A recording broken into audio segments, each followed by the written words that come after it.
Assalamualaikum warahmatullahi wabarakatuh. Perkenalkan, nama saya Arif bin Fahmi dengan NIM 2122003 dari kelas PAI 6A. Sini saya akan membuat tugas video UTS dengan mata kuliah materi pembelajaran fikih di sekolah dengan Ibu dosen pengampu, Ibu Ade Febrianti.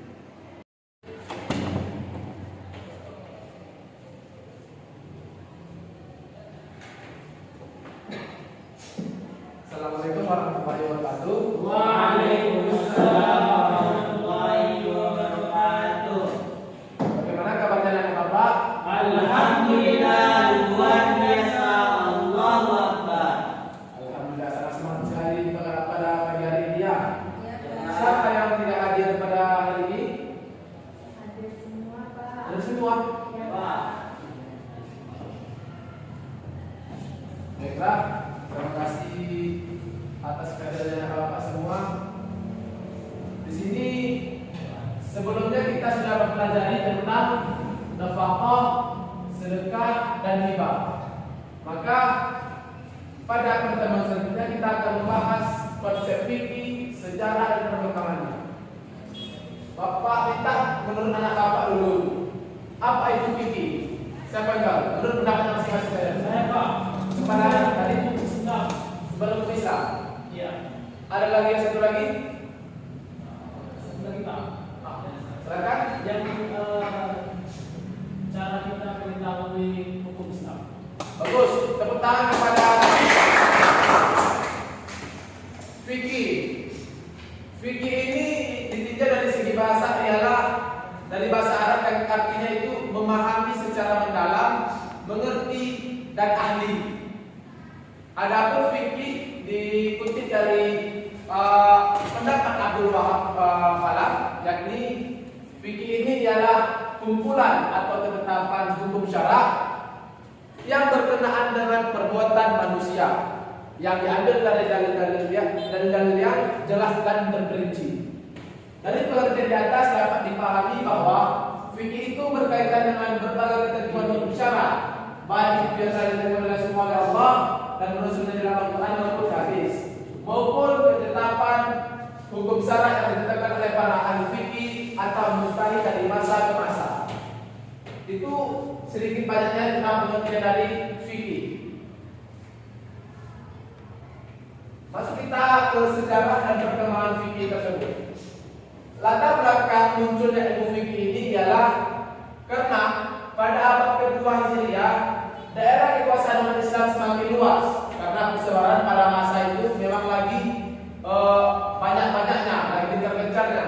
Jadi banyak orang yang mengenal agama Islam, tapi sehingga menimbulkan kesamaran, penipuan dalam memahami nas dan perlu menetapkan kaidah-kaidah yang dipergunakan dalam memahami nas. Sejarah dan perkembangan fikih ini terbagi jadi 4. Yang pertama sejak era Nabi Muhammad SAW, yang kedua tabi'in, yang kedua Rasidin, yang ketiga itu era tabi'in, yang terakhir ialah Imam Mahzab. Yang pertama dulu era Nabi Muhammad SAW. Dimulai dengan Nabi Muhammad SAW diangkat sebagai utusan terakhir 13 tahun sebelum hijrah di Madinah dan berakhir dengan meninggal dunia pada tahun ke-11 tahun Hijriah. Kurang lebih meninggal pada umur 60 tahun. Era ini 63 tahun. Maaf. Era ini dianggap sebagai masa terpenting dalam perkembangan fikih karena ini adalah era wahyu atau turunnya wahyu langsung dari Allah ke Nabi Muhammad SAW. Sifat hukum wahyu di Mekah sangat berbeda dengan hukum wahyu di Madinah. Selama periode Mekah 13 tahun pertama misi Nabi, wahyu difokuskan pada apa yang dikenal sebagai usul al-din atau prinsip-prinsip agama. Ini ialah aspek fundamental dan keyakinan pada kisah Allah atau ilmu tentang tauhid, konsep kenabian dan kehidupan setelah kematian. Ini juga mencakup moral, nilai dan karakter. Misalnya keadilan, kejujuran, kesempurnaan, rasa syukur, kesederhanaan, kerendahan hati, kesabaran, dan integritas. Selama ini hanya sedikit putusan hakim praktis yang terungkap dan tidak terlalu rinci. Misalnya sholat dan zakat diatur 5K, tetapi peraturan khusus tentangnya tidak dirincikan. Nah, maka sifat wahyu berubah setelah hijrah. Wahyu era mereka sangat menitik beratkan pada hukum rinci perbuatan manusia. Ayat-ayat yang mengungkapkan tentang amal ibadah seperti sholat, zakat, puasa, dan haji. Ciri menonton dari puasa ini ialah bahwa hukum tidak diwahyukan sekaligus. Maknanya ini terungkap bertahap selama 23 tahun, mulai terbentuk secara perlahan. Misalnya awal sholat diwajibkan pagi dan sore. Waktu Nabi Muhammad SAW itu Isra Mi'raj ke langit ke berapa? Ada tahu yang berapa? Yang memerintahkan tentang sholat. Awal mulanya itu Allah memerintahkan kepada Nabi Muhammad itu berapa kali sholat? Betul, berapa seperti kita ini? Ya betul. Awalnya 50. Awalnya Allah menyuruh kepada Nabi Muhammad untuk melaksanakan sholat itu 50 sehari. Bayangkanlah ada apa? Sedangkan 5 sehari aja karena kita mau telat, gitu kan? Tetapi inilah Nabi kita Rasulullah SAW. Dia meminta keringanan sedikit kepada Allah, yakni turunlah 3 sampai 5 rakaat. 2 subuh, 4 zuhur, 4 asar, 3 maghrib, dan 4 isya. Kemudian setelah melakukan keringanan terhadap umat dan Nabi, maka diturunkan 5 kali sehari. Sebaliknya, pelarangan tersebut melalui proses bertahap. Beberapa hukum diturunkan sebagai terapan atas hal-hal tertentu.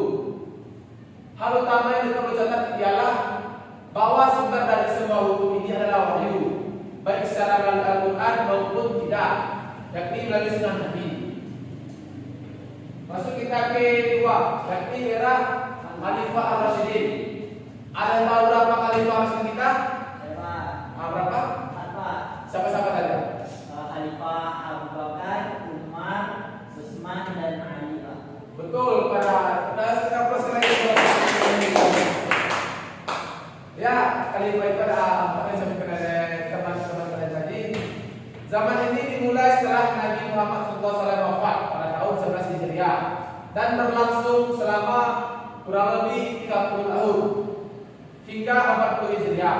Sebagaimana disebutkan sebelumnya, wahyu ilahi lengkap pada masa Nabi Muhammad SAW dalam bentuk Al-Quran dan Sunnah, dan mereka berfungsi sebagai sumber utama untuk penilaian hukum dan keputusan para ahli hukum antara para sahabat-sahabat lainnya. Selama era ini, sumber utama hukum Islam yang pertama ialah Al-Quran, Sunnah, Ijma' dan Ijtihad. Selama periode ini juga Al-Quran disusun menjadi satu buku dan sayangnya dikirim ke seluruh dunia Muslim yang telah berkembang jauh di luar Jazirah Arab. Dan juga hadis Nabi SAW masih belum resmi dikodifikasi dan disusun pada saat itu. Selama era Khalifah Ar-Rasyidin, 2 sumber baru hukum Islam ini yakni Ijma' dan Ijtihad berkembang seiring dengan kemajuan perkembangan masyarakat Muslim. Para sahabat menghadapi situasi dan masalah yang tidak mereka hadapi selama masa Nabi SAW, dan penting bagi mereka untuk menentukan aturan hukum bagi mereka. Para ahli hukum atau fuqaha di antara para sahabat mengambil tanggung jawab untuk menentukan putusan dari masalah dan kejadian baru ini menggunakan keterangan arah mereka dalam terang Al-Quran dan Sunnah.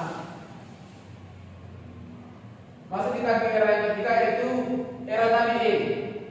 Tapi meluasnya ruang lingkup dan penerapan fikih serta meningkatnya ketidaksepakatan, ruang lingkup fikih berkembang dan tumbuh dengan terjadinya peristiwa, kejadian atau keadaan baru, dan ini terus berubah tergantung pada waktu dan tempat kondisi tersebut. Yang kedua ialah penyebaran narasi hadis pada masa Nabi SAW dan Khalifah riwayat hadis dibatasi karena tidak ada kebutuhan yang besar. Maka ketika para sahabat zaman dulu menyebar ke seluruh dunia muslim, begitu pula narasi hadis. Tidak setiap sahabat setara dalam hal hadis. Beberapa telah menghafal lebih dari yang lain. Selanjutnya ialah munculnya kaum tradisionalis dan rasionalis. Seperti disebutkan sebelumnya, para ahli ilmu dan para sahabat dapat dibagi menjadi dua kategori besar, yakni mereka yang sangat ragu-ragu dalam melakukan istihad mereka sendiri dan mengungkapkan pendapat pribadi mereka sehingga menggunakannya dengan cermat, dan mereka yang akan melakukan istihad mereka sendiri kapanpun diperlukan. Yang terakhir ialah era Imam Mazhab. Bapak mau tanya, ada berapa Imam Mazhab yang wajib kita? Ada berapa mazhab yang sangat dikenali di dunia ini? Ada yang tahu? Ada Pak. Berapa? Ada 4 Pak. Sama-sama saja ada. Yang pertama Imam Syafi'i, yang kedua Maliki, yang ketiga Hambali, yang keempat Hanafi. Ada yang bisa menyebutkannya dari 2 sampai yang kecil? Ya, Pak. Coba saudara bisa asal dasarkan. Yang paling kedua dari Imam Mazhab yaitu yang pertama Hanafi, yang kedua Maliki, yang ketiga Syafi'i, yang keempat Hambali. Betul. Kesimpulan pada era mazhab ini dimulai pada awal abad kedua Hijriah dan berlangsung hingga sekitar pertengahan abad keempat Hijriah. Selama periode fikih ini suatu disiplin mengalami pertumbuhan dan permurnian yang ekspansif. Itu berkembang menjadi disiplin independen, yang mana era ahli hukum para mujtahid besar meletakkan dasar mazhab pemikiran mereka masing-masing. Setiap ada pemikiran pada kenyataannya adalah metodologi juristik untuk mendekatkan Quran dan Sunnah dan mengekspresi aturan darinya. Ini juga merupakan era ulama besar hadis, karena semua kemajuan di bidang fikih Islam inilah di zamannya dikenal dengan zaman keemasan fikih, yakni era kodifikasi. Yang kedua adalah Khalifah Abbasid, yang mana memberikan banyak perhatian dan kepentingan untuk fikih dan fuqaha atau ahli fikih. Yang ketiga adalah luasnya negara muslim. Yang keempat, karya para mujtahid imam besar seperti Imam Abu Hanifah, Imam Malik, Imam As-Syafi'i, Imam Ahmad atau Imam An-Nasa'i.